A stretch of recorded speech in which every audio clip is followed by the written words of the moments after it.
Hello YouTube, so I do a quick video here. This repeater cable is only for the Retevis RT9000D or the TYT9000D. Doesn't matter if it's GMRS version or ham version. Now, I want to make this clear also that this cable by itself will not make two mobile radios into a repeater. You're going to need some type of interface board, whether you build one, buy one, but you're going to need more than that. You still need these cables, but you're going to need an interface board to be able to take two mobile radios and turn them into repeaters.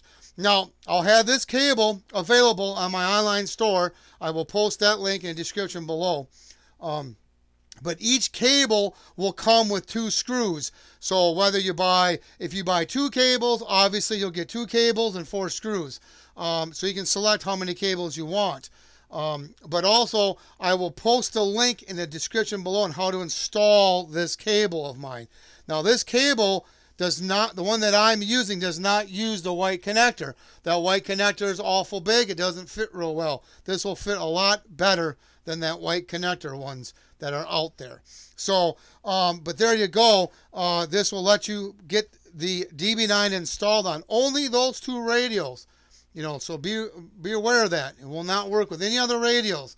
All that information's on my online store, along with the pinouts on the connector. So you need to know that. That's all in there too. So there you have it. If you have any questions or comments, please post them down below. Please subscribe. Thank you and have a good day.